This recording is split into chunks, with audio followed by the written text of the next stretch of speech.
बिस्मिल्लाहिर्रहमानिर्रहीम। आज हम नए लेसन के साथ दोबारा हाजिर हैं। आज हम हरूफ को मीम के साथ मिला के लिखना सीखेंगे। तो हम मीम के साथ तो तभी मिला के अच्छे तरीके से लिख सकेंगे जब हमारा मीम दुरुस्त होगा। तो सबसे पहले बात करते हैं कि मीम कैसे लिखेंगे। तो याद रखिएगा, मीम जो है इसको लिखने के 3 स्टेप्स हैं। स्टेप नंबर 1 है छोटी सी डैश डालेंगे। ये पेन, पेंसिल और पॉइंटर के साथ बता रहा हूँ, कट मार्कर से बात नहीं कर रहा।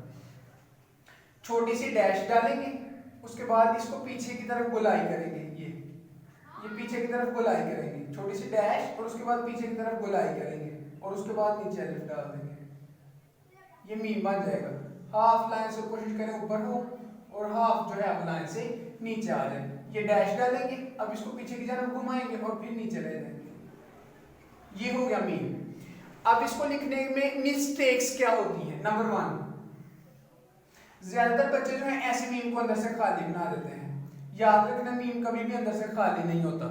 कभी भी किसी भी जगह पे मीम उर्दू की लिखाई के अंदर खाली नहीं होगा अंदर से। मीम को हमेशा नुक्ता डाल के बनाएंगे। उर्दू की लिखाई में मीम को डैश डाल के बनाएंगे इस तरह से। दूसरी मिस्टेक क्या होती है कि बच्चे ऐसे डैश डाल के नहीं चले जाते। नो, पहले डैश डाल के पीछे जाएंगे और उसके बाद नीचे जाएंगे। इस तरह से जो है वो मीम हम लिखेंगे। अब ये तो हो गया मीम।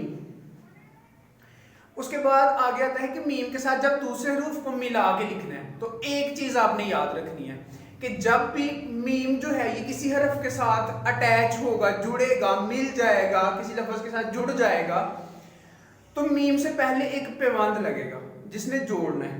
मीम को दूसरे हरूफ के साथ जोड़ने के लिए जाहिर है कोई बीच में एल्फी, कोई बीच में समद डालनी पड़ेगी तो वो जुड़ेगा ना मीम दूसरे हरूफ के साथ। वो जो एल्फी डालनी है, वो जो पेवंद लगाना है आपने, वो होगा छोटी तिरछी लाइन। छोटी सी एक तिरछी लाइन होगा।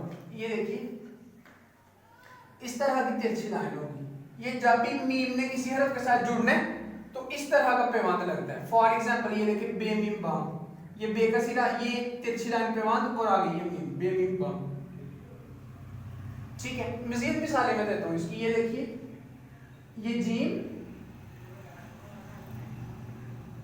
और इसको हम मिलाएंगे मीम के साथ, ये बन जाएगा जम। तो अब इसमें सिरा जो है वो जीम का लेंगे शुरू में, ये सिरा ले लिया। उसके बाद नंबर 2 पे आता है पेवंद। पेवंद मीम से पहले जहां पे भी मीम आएगा, उर्दू की लिखाई में जहां पे भी मीम आएगा हरूफ के दरमियान में, तो उससे पहले जो है इस तरह का पेवंद जो है जरूर नजर आएगा आपको। तो अब ये वाला पेवंद आ जाएगा, ये, और आगे मीम डाल देंगे, ये बन जाएगा जम। इसी तरह से देखिए, काफ प्लस मीम कम। तो अब इसमें सिरा जो है वो काफ का लेंगे, ये सिरा लेंगे। उसके बाद लगेगा पेवंद। पेवंद है ये तिरछी लाइन इस तरह से, और आगे मीम आ जाएगा। इसी तरह से देखिए, अगर मैं मीम को मीम के साथ लिखूं, ये मीम, इसको हम मीम के साथ मिला के लिखेंगे तो मम बनेगा। अब पहले वाले जो मीम है उसका सिरा ले लेंगे, ये सिरा ले लिया। उसके बाद लगेगा पेवंद। पेवंद आएगा तिरछी लाइन इस तरह की, आगे मीम आ जाएगा, ये हो जाएगा मम। इसी तरह से देखिए, अगर ऐनो और साथ में मीम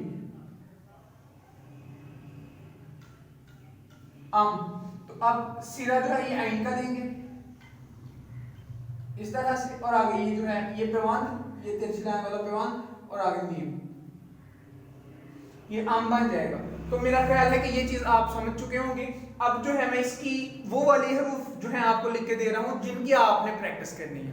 ये समझाने के लिए था, क्योंकि स्किल जो होती है ना, कोई भी स्किल हो उसका ताल्लुक प्रैक्टिस के साथ होता है। मसलन आप चाहते हैं कि आपकी टाइपिंग अच्छी हो जाए, आप कंप्यूटर पे टाइप जो है वो बड़ी तेजी से करना चाहते हैं, तो फिर आपको प्रैक्टिस करना पड़ेगी।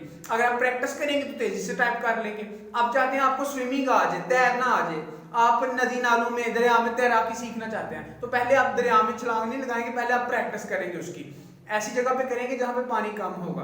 प्रैक्टिस के बाद जो है आपकी इतनी प्रैक्टिस हो जाएगी कि कि अब आप दरिया के अंदर भी जो है वो छलांग लगाएंगे तो इंशाल्लाह डूबेंगे नहीं, क्योंकि आगे प्रैक्टिस ज्यादा हो गई है। तो कोई भी स्किल हो उसका ताल्लुक जो होता है वो प्रैक्टिस के साथ होता है। मसलन मोहम्मद अली क्ले एक बॉक्सर था, तो उसने अपने अपोनेंट को एक ही सेकंड में एक पंच मारा और वो जो अपोनेंट था वो गिर गया, उठा नहीं, नॉकआउट हो गया। तो मोहम्मद अली क्ले का मीडिया वाले इंटरव्यू लेने के लिए आए कि आपने एक ही पंच मारा है और आपको इतने मिलियन डॉलर्स जो हैं वो मिल गए हैं, तो ये एक पंच जो है आपने एक सेकंड में मारा है और इतने सारे पैसे कमा लिए हैं। मोहम्मद अली क्ले ने कहा कि आपको ये एक पंच जो मैंने एक सेकंड में मारा है ये तो नजर आ रहा है, आपको वो 21 साल नजर नहीं आ रहे जो इस पंच को परफेक्ट करने में लगे हैं। तो याद रखिएगा हमेशा प्रैक्टिस में एक मैन परफेक्ट। शहद की मक्खी जो है वो 100 फूलों का रस चूसती है तो फिर शहद का एक कतरा बनता है, इसीलिए शहद इतना मीठा होता है और दुनिया की सबसे मीठी चीज है नेचुरली शहद। तो रीजन क्या है? क्योंकि उसके पीछे एफर्ट बहुत ज्यादा है। तो बच्चों जितनी आप ज्यादा एफर्ट करेंगे, जितनी ज्यादा स्ट्रगल करेंगे, तो आने वाली जिंदगी में आप उतने ही ज्यादा सक्सेसफुल हो जाएंगे, क्योंकि निहाल इस गुलस्तान में जितने बड़े हैं हमेशा वो नीचे से ऊपर चढ़े हैं। तो बेटा मेहनत तो करना पड़ेगी, एक दफा तो करनी है, तो फिर जब करनी ही है तो क्यों ना बंदा जी जान लगा के करे। एक दफा तो सबको दिखा देना, yes I have to do something not for me but for my country. I have to do something not for me but for my parents. I have to do something not for me but for my nation. I have to do something not for me but for my country Pakistan. तो बेटा जब vision बड़ा हो जाता है और जब बंदा इर्द गिर्द के केकड़े, अभी हमारे ज़हन में क्या होते हैं केकड़े, मैं उस वजह से नहीं कर पा रहा, उस वजह से नहीं कर पा रहा, इस वजह से नहीं कर पा रहा। बेटा इन केकड़ों को जब तक आप लात नहीं मारेंगे आप आगे नहीं जाएंगे अपनी लाइफ के अंदर। मिसाल देता हूँ, मछुआरा जो है जो मछलियां पकड़ता है, माही गीर, वो जाल फेंकता है पानी के अंदर, तो जब वो जाल को बाहर निकालता है तो जाल के अंदर मछलियां भी आती हैं और कुछ केकड़े भी आ जाते हैं। केकड़े जो हैं वो उनको एक बाल्टी में डाल देता है और मछलियों को दूसरी बाल्टी में डाल देता है। अब होता क्या है, जब मछलियां जो है वो एक बाल्टी में डालते तो उसके ऊपर ढक्कन दे देता है, लेकिन जब केकड़ों को किसी बाल्टी के अंदर डालता है, बकेट्स के अंदर रखता है, तो वो ऊपर ढक्कन नहीं देता। तो किसी ने उस माहीगीर से पूछा कि आप ये जो मछलियां पकड़े इसके ऊपर तो आपने ढक्कन दिया है, लेकिन ये जो केकड़े हैं इनके ऊपर आपने ढक्कन क्यों नहीं दिया? तो उसने बड़ा खूबसूरत जुमला बोला और ये आज का जुमला मैं समझता हूँ आपके लिए बहुत काफी है। उसने कहा कि मछलियां जो हैं इनका तो डर है कि वो छलांग मार के दोबारा से पानी में ना चली जाए, लेकिन केकड़े जो हैं ये एक केकड़ा बाहर को आने लगता है तो दूसरा केकड़ा जो है उसकी टांग पकड़ के उसको दोबारा नीचे खींच लेता है। तो बेटा यही वो केकड़े हैं जो आपको आगे नहीं जाने देते। तो इन केकड़ों से चंद लम्हों के लिए जान छुड़वा के हमने मेहनत करनी है, स्ट्रगल करनी है, एफर्ट करनी है, क्योंकि बेटा मेहनत से ही नाम जिंदा रहता है।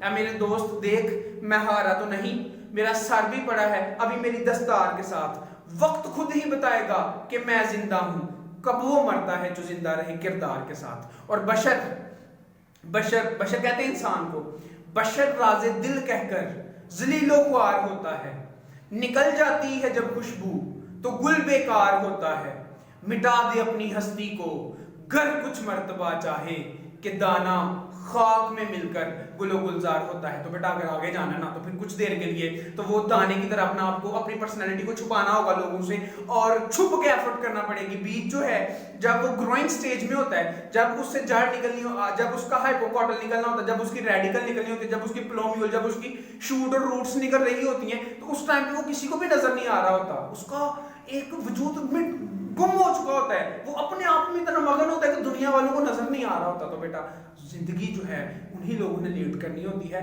जो दुनिया से छुप के एफर्ट करते हैं, बिहाइंड द कर्टन एफर्ट करते हैं। तो इंशाल्लाह आप भी इसकी प्रैक्टिस करेंगे। अब किसकी क्या प्रैक्टिस करनी है वो मैं आपको लिख के दे रहा हूं, ये ध्यान से देखिएगा, मेरे पेन की तरफ तवज्जो कीजिए ना।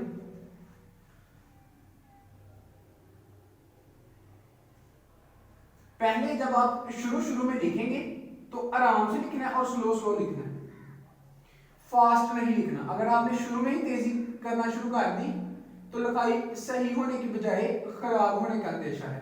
फिर एक और क्वेश्चन आता है कि सर जी हम तो बड़े हो गए हुए हैं, 9th में 10th में एफएससी में है या ग्रेजुएशन में है या किसी स्कूल में, हम तो टीचर हैं, हम पढ़ाते हैं, हमें ज्यादा लिखना होता है। तो याद रखिएगा स्किल का ताल्लुक प्रैक्टिस के साथ है, क्लास के साथ नहीं है। अगर छोटा बच्चा भी प्रैक्टिस करता है उसकी भी राइटिंग ठीक हो जाती है, और अगर बड़ा बच्चा टीचर लग के भी नहीं प्रैक्टिस करता तो उसकी राइटिंग ठीक नहीं होती। स्किल का ताल्लुक प्योरली प्रैक्टिस के साथ है। तो आपने प्रैक्टिस करनी है। और ये हीले बहाने वो लोग बनाते हैं जिनके पास करने के लिए कोई काम नहीं होता, और जिनके पास करने के लिए काम होता है उनके पास बहाने नहीं होते।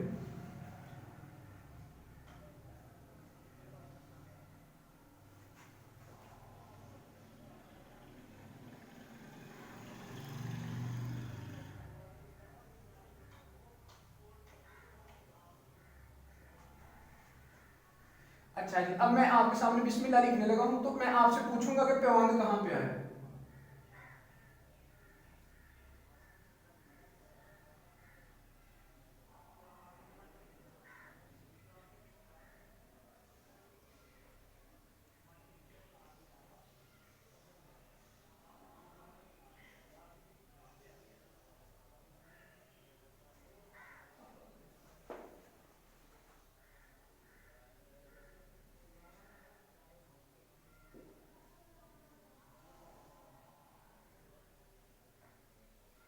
तो क्या आप बता सकते हैं कि इसमें पैवांद जो है वो कहां कहां पे है। इसमें बच्चों 3 जगह पे पैवांदा है। ये देखिए, ये मीम से पहले तिरछी लाइन वाला पैवांदा इस तरह का मैंने आपको बताया था, जहां पे भी मीम आएगा। और मीम इसमें 3 दफा है, यहाँ पे भी आया है, यहाँ पे भी देखिए मीम से पहले ये तिरछी लाइन वाला पैवांदा है, और यहाँ पे भी देखिए मीम से पहले ये तिरछी लाइन वाला पैवांदा आया है। तो बेटा ये इतनी इतनी प्रैक्टिस करनी है आपने। और प्रैक्टिस कैसे करेंगे, प्रैक्टिस इस तरह से करेंगे। ये देखिए, ये बेमीम बम, ठीक है, ये एक दफा आपने राइट साइड पे मार्जिन लाइन के साथ लिखना है। उसके बाद आप थ्रू आउट पूरी लाइन में इसी को प्रैक्टिस करते जाएंगे मैक्सिमम टाइम्स। उसके बाद जी मीम जम लिखेंगे और थ्रू आउट पूरी लाइन में इसी की प्रैक्टिस करते रहेंगे। सीन मीम सम लिखेंगे और पूरी लाइन में जो है इसकी प्रैक्टिस करते रहेंगे। स्वाद मीम सम लिखेंगे और पूरी लाइन में इसकी प्रैक्टिस करते रहेंगे। इसी तरह से आप प्रैक्टिस करते जाएंगे। Practice makes a man perfect. Allah ताला आप सबको बड़ी कामयाबियां अता फरमाए। इंशाल्लाह अगली वीडियो में मुलाकात होगी। Thank you very much.